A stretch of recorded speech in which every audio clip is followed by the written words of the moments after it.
Rahasia Sungai Hitam. Bab 1. Desir di tengah kabut. Kabut turun lebih cepat dari biasanya sore itu.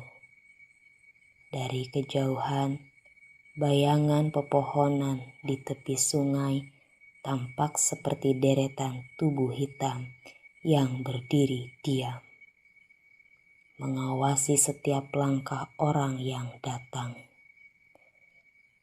Raina menarik jaketnya lebih rapat, memandangi jalan tanah yang kini licin setelah hujan semalam. Di kejauhan, rumah-rumah kayu, desa tempat ia dilahirkan, mulai tampak samar di balik lapisan kabut yang tebal. Sudah hampir 8 tahun ia tidak pulang. Hidup di kota membuat kenangan masa kecil di desa Kalibiru perlahan memudar. Hingga kabar tentang ayahnya yang jatuh sakit memaksanya kembali. Namun ada sesuatu yang lain terasa janggal sejak langkah pertamanya di dermaga kecil. Bau dari Sungai Hitam.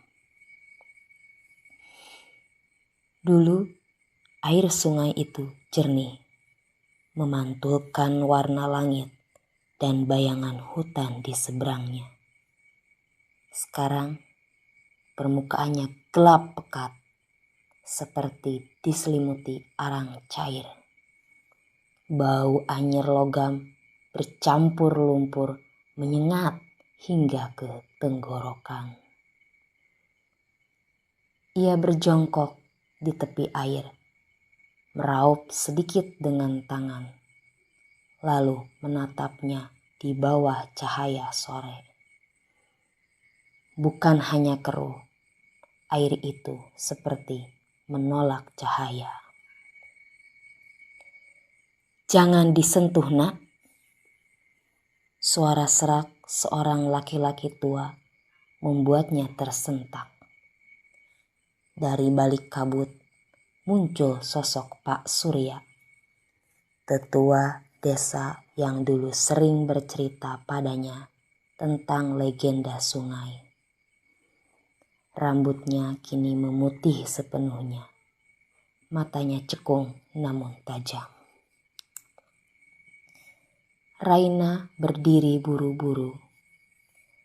"Saya cuma ingin lihat kenapa airnya berubah begini." Pak Surya mendekat, menatap ke arah sungai sejenak sebelum menjawab pelan. "Ada yang terbangun di dalam sana, sesuatu yang seharusnya tetap tidur." Ucapan itu membuat bulu kuduk Raina meremang.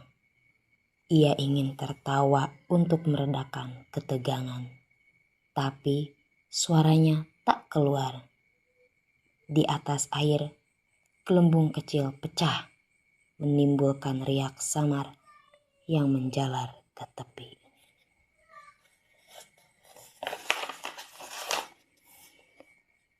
"Dulu, waktu kamu kecil, Sungai Hitam belum sepekat ini," lanjut Pak Surya.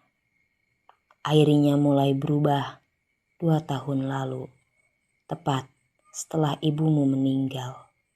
Sejak itu banyak yang bilang mereka mendengar suara-suara di malam hari." Raina terdiam. Ibu, nama yang sejak lama ia hindari dalam pikirannya, kini muncul lagi seperti luka lama yang baru saja digaruk. Ia menatap sungai itu lagi, mencoba mencari pantulan wajahnya di permukaan yang hitam. Tapi yang tampak justru seperti bayangan orang lain. Sosok perempuan dengan rambut panjang berdiri tepat di belakangnya. Ia menoleh cepat, tak ada siapapun. Pak Surya menepuk bahunya pelan. Kalau kamu ingin berziarah ke makam orang tuamu, tunggulah sampai pagi.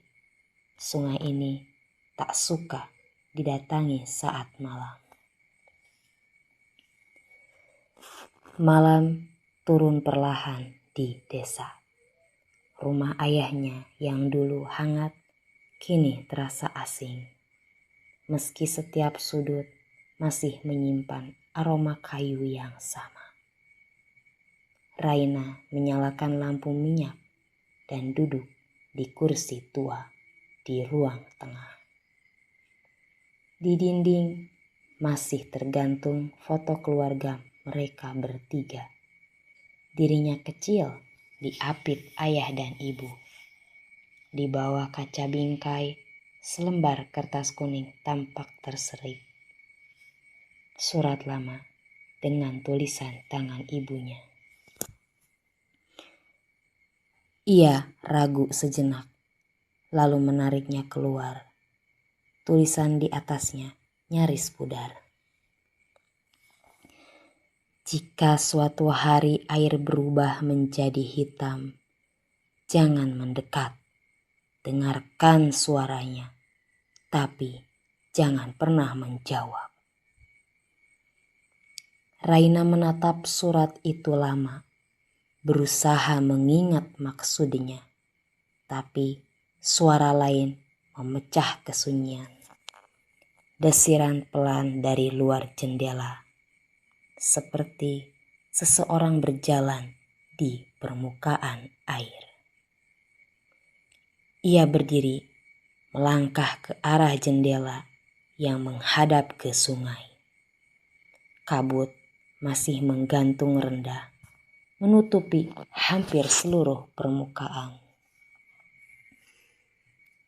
Di tengah kabut itu, terlihat seberkas cahaya samar, bergerak perlahan, seolah menari di atas air.